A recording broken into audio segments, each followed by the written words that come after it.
কয়দিন যে viral video আমাদের সবার চোখের সামনে ঘুরছে, আমরা সকলেই জানি।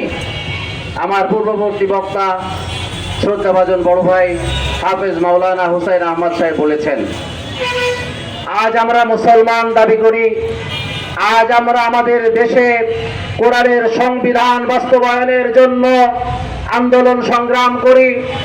আজ কোরআনের আইন বাস্তবায়ন করার জন্য হিন্দুদের মন্দিরে যে যে ভোট ভিক্ষা করি। আজ কোরআনের সংবিধান বাংলার জমিনে দেওয়ার জন্য ভারত মাতাকে খুশি করার চেষ্টা করি। সেই সময়ে আমার দেশে ভার্সিটির মতো জায়গায় কোরআনকে পদদলিত করে অপমান করা হয়, আমরা মুসলমান চুপচাপ বসে আছি। আজ এখানে যে কয়জন মানুষ উপস্থিত হয়েছে, শুধুমাত্র কোরআনকে ভালোবেসেই তারা এখানে উপস্থিত হয়েছে। এখানে যারা উপস্থিত হয়েছে তাদের ভোটের দরকার নাই।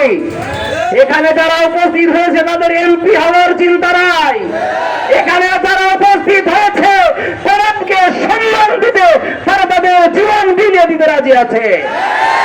আর যাদের ভোটের দরকার, আর যাদের সংসদে যাওয়ার দরকার, কোরআনের অবমাননা আপনাদের অন্তরে রেখাপাত করে না। আপনি ইসলামী রাজনীতি করেন, আপনি কোরআনী সংবিধান বাস্তবায়ন করবেন। আমরা বলি এই 90% মুসলমান, এই মুনাফিক মুসলমানদেরকে কাফের মুশরিক ভয় পায় না।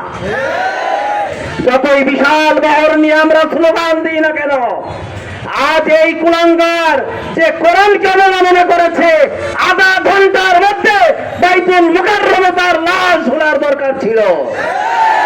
আমরা কি দেখছি, তাকে সেফ জোনে পাঠানো হয়েছে।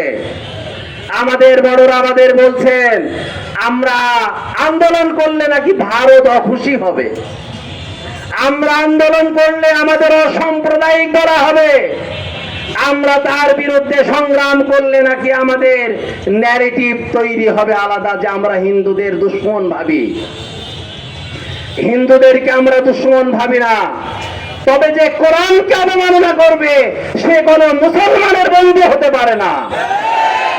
এজন্য আমি বর্তমান সরকার এবং আমাদের দায়িত্বশীল স্থানীয় প্রশাসন নেতাকর্মীদেরকে বলবো, আমাদের সতর্ক থাকা দরকার।